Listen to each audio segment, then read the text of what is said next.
This is the journal entry for January 16th, 2026. Today, I took one trade. It closed in small profits, but the management is what stood out.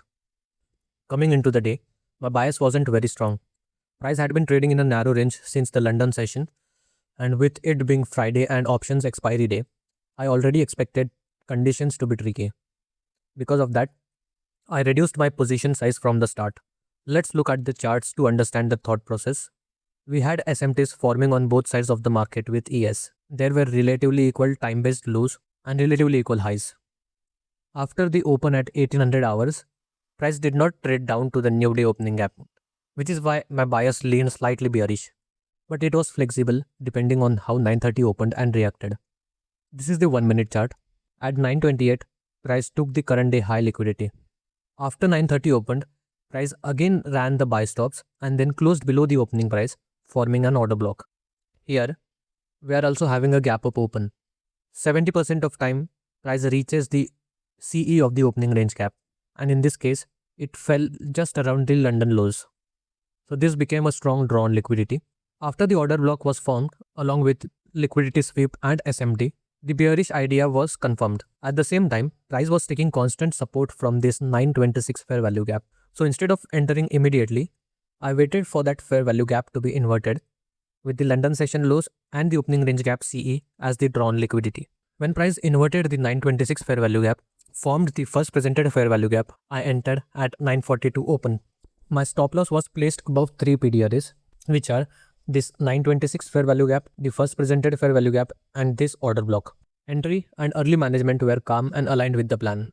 As price moved lower and traded below this swing low, I trailed my stop just above the CE of this 926 fair value gap. When price moved toward this minor internal sell side liquidity, I tightened the stop again. Earlier, I kept it just above the break-even levels, and when price showed that it was sweeping this minor sell side liquidity, that is where the shift happened. I trailed it above the CE of this premium wick. Now, the trailing wasn't coming from the structure anymore. It was coming from the urge to protect profits. There was a clear sense of urgency to finish the day and the wick in green, especially after yesterday's loss. The fear of giving profits showed up quickly once the trade was in the money. When price pushed higher towards this fair value gap and order block, my stop was hit on this CFD at the CE of this wick, even though it didn't hit on the futures chart. Thus, my trade got closed in small profits.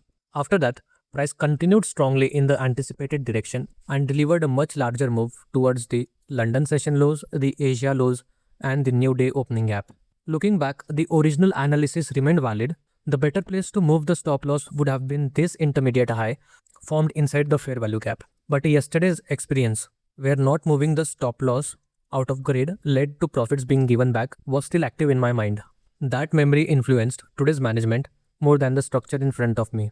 So what did I learn today? First, fear of losing profits and old experiences can quietly take control once a trade is in green. When that happens, focus shifts from process to outcome. Second, every strong execution can get overridden when decisions are made emotionally rather than logically.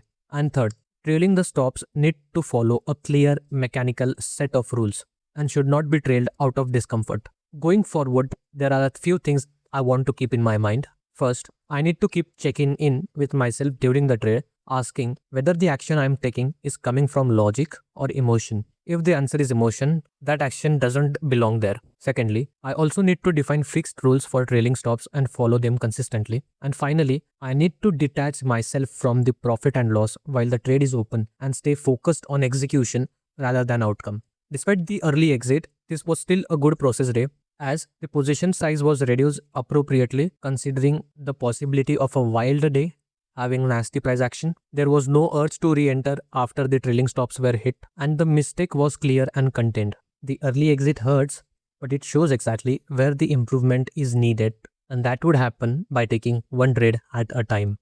Thank you.